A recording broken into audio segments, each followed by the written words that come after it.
Hi, workwife here, Chronicles from the car. My name is Rachel. I am a workplace coach. I am a toxic workplace survivor and subject matter expert. And I give practical advice with a smidge of spiritual mixed in there. So today's video, and I'm wearing my hat yet again, even though I'm going to the gym, but I'm always cold. Anywho, today's video is actually probably will end up my first YouTube video. We will see. Talking about setting boundaries in the workplace. Now, I think I did a post about attachment styles and attachment theory and being either anxious, avoidant, or ideally secure in your relationships. And this definitely applies in the workplace. So today, in terms of boundaries, I want to talk about being a people pleaser. When I talk about people pleasing, I'm not talking about, someone asking you for a favor and you're like, yeah, sure, no problem. You know the person, it's a one-time thing or an occasional thing, no big deal. When I talk about people pleasing, I'm talking about, you know who you are. I'm one of them. Where you always say yes. You always say yes. So when someone says, do you mind doing this? Do you mind doing that? Can you do me a favor? And you say yes, yes, yes. And it almost becomes automatic. And you don't even think about what you have going on in your own life, your own plans, your own schedule. You're just like, okay.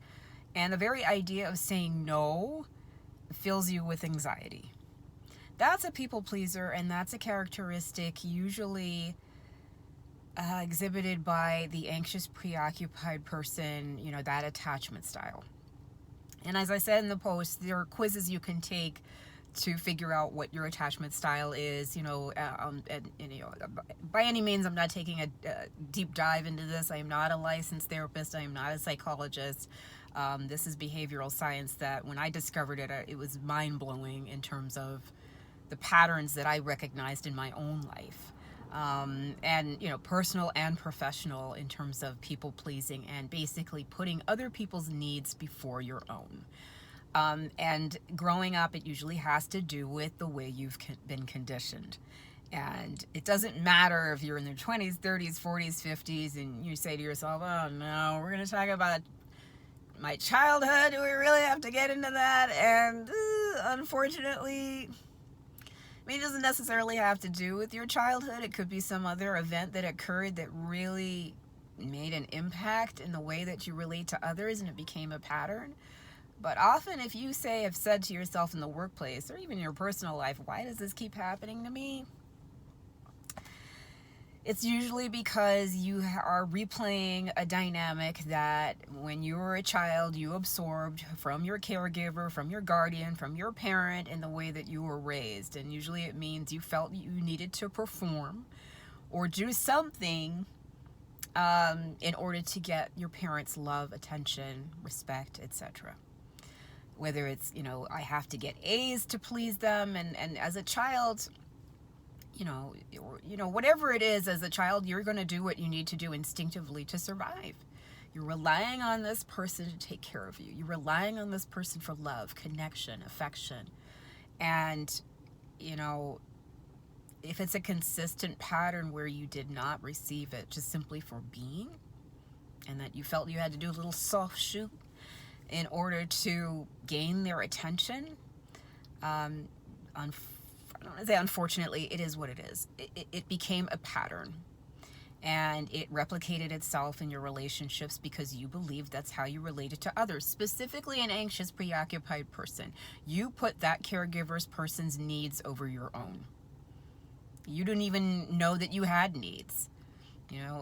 Coming from personal experience, I, felt I had to conform, to whatever, I was told to feel. Anything personal, creative, anything of that nature was kind of said, hey, you really shouldn't be doing that. That's not good for you, or that's not something you should be doing. And over time, your own needs, your own desires and passions just wither away. And then you realize you've become a mini-me without even realizing it. But the key to being that mini-me is that you got that love and affection from that parent, that caregiver. So if you find yourself in this situation, it may be something that you need to look at, where your boundaries are always being crossed by that coworker. Do you mind? Do you mind? Do you mind? And deep down, you do mind. But your default is to say, sure, I'm fine. I'm fine. I'm fine. So, and what usually happens is one day you're not fine.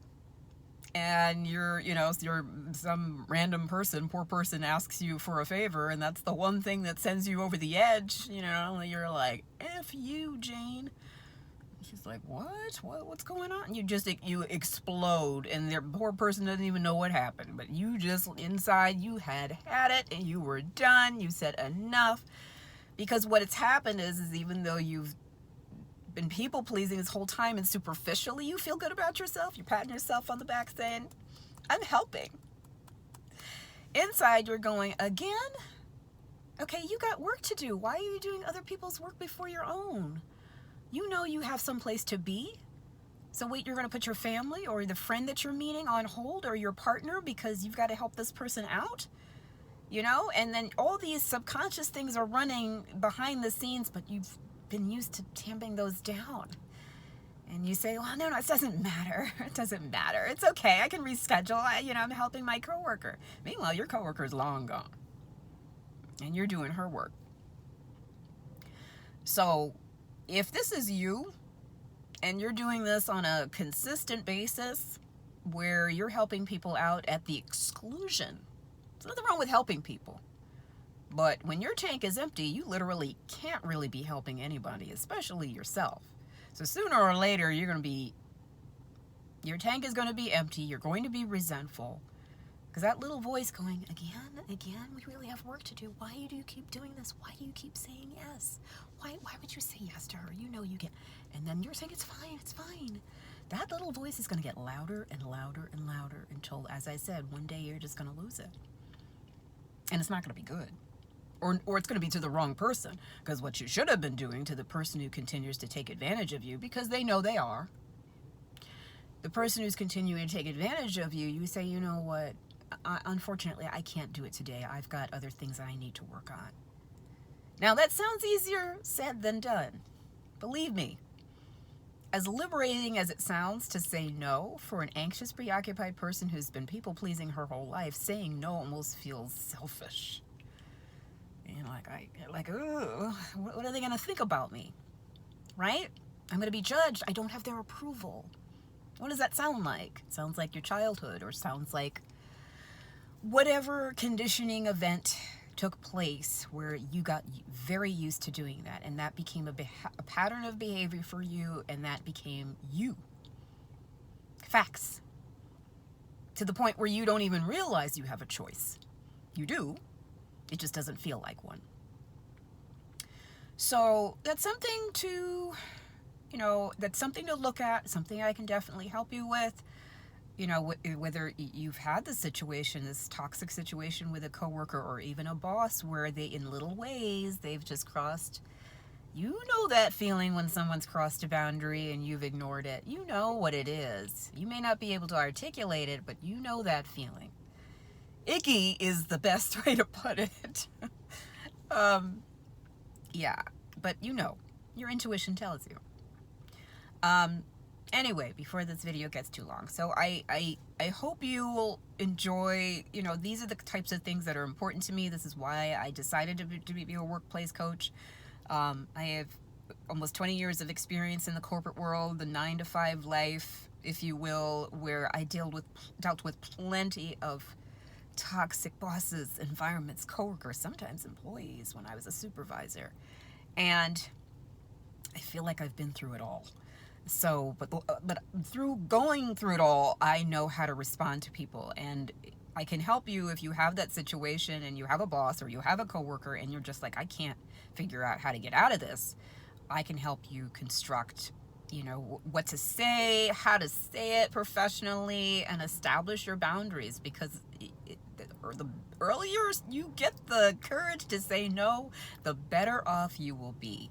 And it can get tricky with the boss, because ultimately you do want to do your job, but at the same point, you're not supposed to be taken advantage of. You're not supposed to be treated in that manner, where you're just constantly saying yes, but ultimately you train people to treat you a certain way. And until you say no, until you say, hey, this isn't working for me, you know, in a professional way, they're going to keep doing it, unfortunately. So anyway, I'm the work wife, and I hope you enjoy this content, and I'll see you next time. Chronicles from the car. Bye.